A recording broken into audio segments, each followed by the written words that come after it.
Hai, balik lagi sama aku, Andini Sarianti. Di sini kemarin kan aku udah bahas soal pengalaman aku diketahui mengidap BPD atau Borderline Personality Disorder.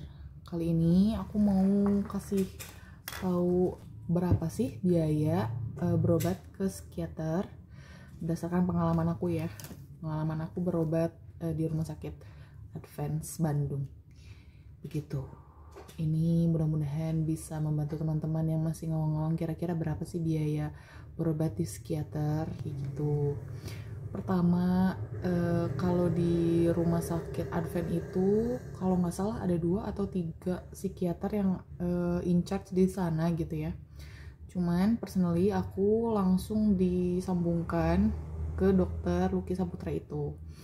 Nah, biaya untuk ke dokter Lucky Saputra itu untuk konsultasinya sekitar 225 ribuan atau 250 ribu gitu ya, range segitu aja gitu. Untuk obatnya, aku keluhannya adalah susah tidur, terus kan harus ada obat buat menangani itu. Pertama kali berobat itu 95 ribu untuk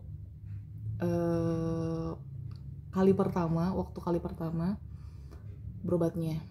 Nah, untuk yang kedua itu sekitar 250 ribuan gitu, itu konsultasi kedua. Dan yang ketiga itu karena sudah naik dosis jadi 400-an. Untuk tes MMPI dan MMCI untuk mengetahui kepribadian itu, tes MMPI dan MMCI itu biayanya 500 ribu di laboratorium gitu. Tapi aku nggak tahu sih ini sebenarnya bisa pakai BPJS atau enggak, karena aku sendiri pakai jalur pribadi, nggak jalur BPJS. Tapi akan mencoba bagaimana tips supaya bisa berobat menggunakan BPJS.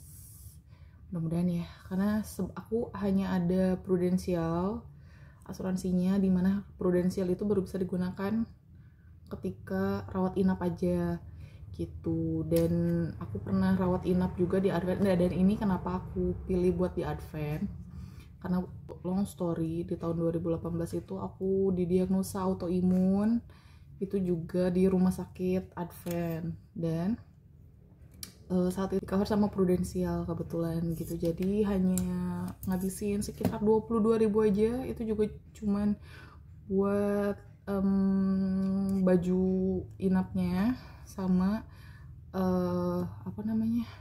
tisu basah, karena saat itu aku minta tisu basah 22 ribu only. Dan tisu basahnya banyak, maksudnya tisu basah buat mandi pagi, berseka dan gitu-gitulah gitu. Itu seminggu aku kayaknya di kamar kelas 1 deh kalau nggak salah, kamar kelas 1. Dan pokoknya sebed itu kelas 2 berarti ya, sekamar itu isinya 2 orang, 2 bed, terus lab semua karena aku nggak tahu sakit apa, jadi bener-bener dicek up to semua dicek sampai akhirnya anak panel RF faktor juga, rheumatoid faktor gitu. Jadi that's why kenapa aku berobatnya di rumah sakit Advent. Tapi aku juga sebelumnya pernah nanya-nanya ke teman aku yang berobat psikiater juga di rumah sakit Muhammadiyah, dan biayanya juga nggak semahal di Advent, boleh dicoba. Tapi kalau untuk kualitas aku kurang tahu ya, belum pernah berobat di rumah sakit Muhammadiyah. Tapi kalau as long as aku selama ini berobat soal autoimun atau soal si BPD ini ke psikiater, ke dokter Lucky, itu sih nyaman ya gitu, karena jujur pelayanannya bagus dari segi administrasi, suster, perawat, pelayanan sampai dokter gercep gitu. Dulu aku berobat autoimun ke dokter Rudi Satigi, itu juga bagus. Dan aku suka cara menjelaskannya juga, gimana ya, kan ada beberapa dokter yang kalau ditanya jawabnya bikin jadi nanya lagi gitu, terus bertanya kelihatannya kayak tidak nyaman ditanya gitu. Nah tapi kalau ini dokter-dokter yang so far, kedua dokter yang aku temuin itu, dokter Rudi dan dokter Lucky.